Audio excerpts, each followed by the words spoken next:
السلام عليكم ورحمة الله وبركاته. حياكم الله، يا مرحبا والسلام، مساكم الله بالخير، مساء الرضا والعافية.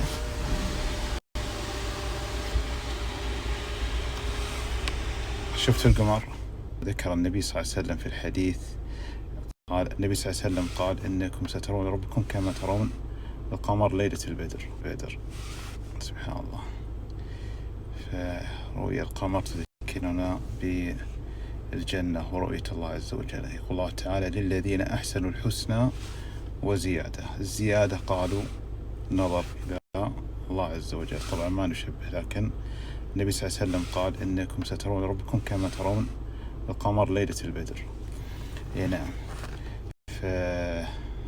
هذه مناسبة طبعا لأني فتحت البانوراما وشفته، لكن حديثي الله يحفظكم عن الرؤيا مدري نسيت شنو بقول، بس نبه ثانية. رؤيا اللي تتحدث عنها رؤيا الثعابين في المنام. بعض الناس يعتقد أن رؤيا الثعابين في المنام على إطلاقها تدل على عين، سحر، مس وانت ماشي، ويوقع الناس في الوهم والوسوسة. رؤيا الثعابين في المنام ربما تدل على القلق اللي يعيش الإنسان، التوتر، تدل على إعمال الذهني، ليست على إطلاقها.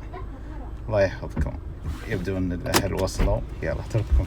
إذن رؤيا الثعابين في المنام لها دلالات كثيرة، من دلالاتها تدل على العين، تدل على كما هو متعارف أنها تدل على العين والحسد، لكنها في أحيانا تدل على القلق اللي يعيش الإنسان، التفكير الزايد. الله تعالى أعلم.